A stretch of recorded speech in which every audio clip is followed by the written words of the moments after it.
Hey everyone, welcome to the Everyday Human Podcast. My name is Easton Taverna. Each day I'll share a reflection written by me and inspired by literature, poetry, music, movies, video games, and more. And after that, I'll share a prompt for you to write your own reflection. Together, we'll explore what it means to be human. Every month, we'll walk a new path, taking a look at life, death, the universe, and everything in between. Thanks for coming along. I'm glad you're here. For more, visit eastontaverna.com or join me on Instagram at _everydayhuman. Hello everyone, it's April 13th. Today's reflection is titled, Preserve It at All Costs. And it was inspired by a quote from the book, The Sound of Mountain Water by Wallace Stegner. Wallace Stegner was an American novelist, writer, environmentalist, and historian. He was born in Iowa in 1909 and died in New Mexico at the age of 84 in 1993. In his works, he often would explore themes of landscape, the natural world, memory, and community.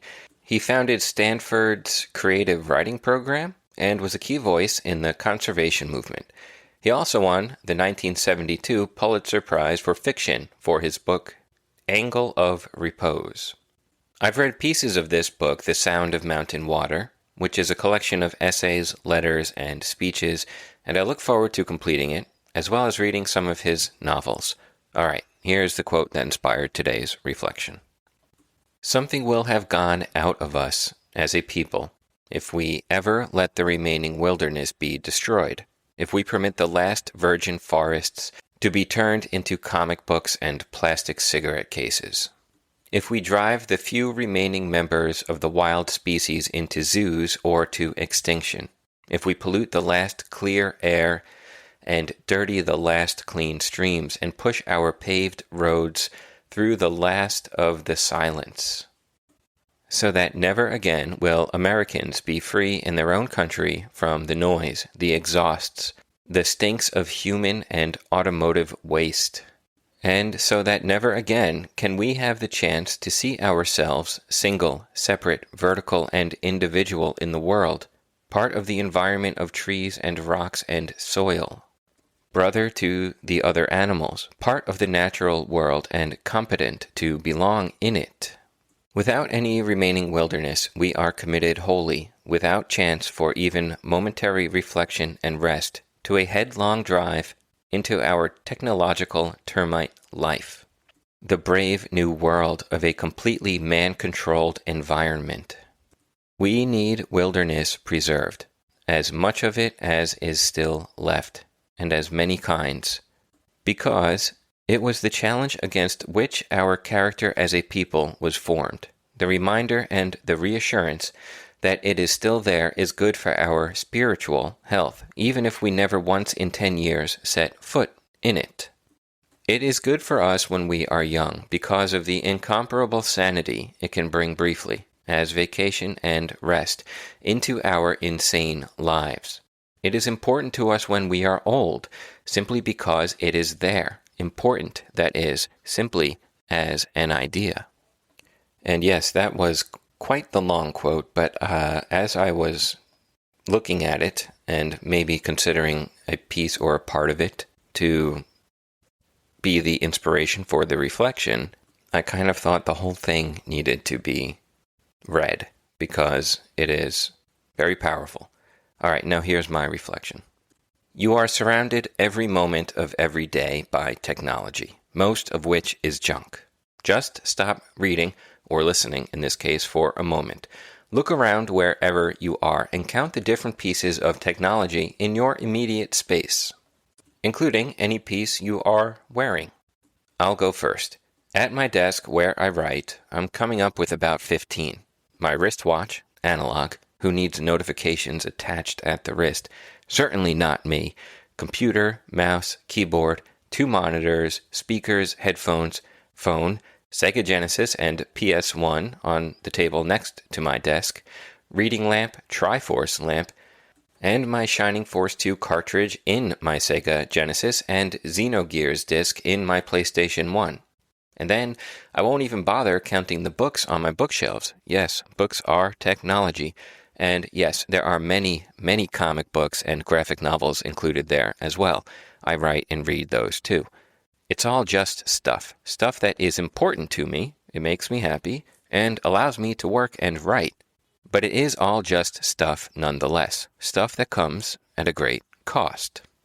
The average American's carbon footprint is about 16 tons per year, and that's looking at transportation, food, home, energy, and spending. And then there is the waste. The average American produces around 1,800 pounds of waste annually, most of which, sadly, is probably food and plastic.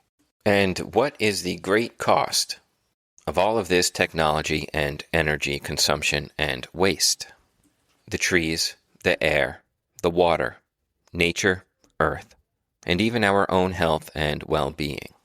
We are trading in the mystery and beauty of the natural world for trinkets and devices that spike our dopamine for a few moments, a few days maybe, and then are quickly discarded or forgotten about. We live greater than the kings of old, having virtually any type of food on the planet prepared and then delivered right to our door. Need a new hose for the garden? Get it delivered the same day you order it. Need a replica claymore steel sword from that movie you loved as a kid? Get it delivered tomorrow. And we are masters of the climate within our homes, making it hot in the winter and cold in the summer. We even heat and cool our pools, depending on where you live. We live as though we have shackled and beaten nature into submission, forcing it to exist solely for our pleasure. But it doesn't exist for us. We exist together as one. But sometimes, oftentimes, we forget it. It is easy to, unfortunately. It's easy to get wrapped up in the day-to-day, to want the next shiny thing that comes out dangled in front of our eyes. It happens to all of us. But we must actively remember where we came from, and we must always fight for it and fight to preserve it. We are not single and separate from nature. We are part of the trees, rocks, and soil, brothers and sisters to the animals. We must cherish and preserve the remaining wilderness at all costs, or we risk losing part of what makes us human. And there ends today's reflection. It's easy to look around at all of the waste, the landfills, the garbage floating in the ocean, the wars, the pollution caused by fossil fuel abuse, the clearing of forests and farms for developments and strip malls. And that's just me sitting here off the top of my head. It's easy to look at all of that stuff and think, what is the point of trying to do anything? Look at it all. How can I make a difference? Damn, it is easy to fall into that trap, isn't it? But you can't do that. You gotta do what you can for the people around you now and for the future generations. People will see you standing up. They'll see you putting in the work, gaining the education on what to do, how to do it, with whom to do it, and you'll inspire others. And it might sound cliche, but it is like a ripple in the water. It starts small, and then it spreads and spreads and spreads. But if everyone threw up their hands and said, too late, how horrible a world would that be? And I wouldn't want a part of it. So I look to the helpers and those who hold on to hope and take action. And I hope you will too. So you can ask yourself this for today's reflection question. How have I worked to preserve not just the idea of nature and the forests, but also the physical state of nature? How can I do more? If there's ever a time to act, it's now. So go for it. That's it for today, April 13th. I'll be back tomorrow, April 14th. Have a good one and take care.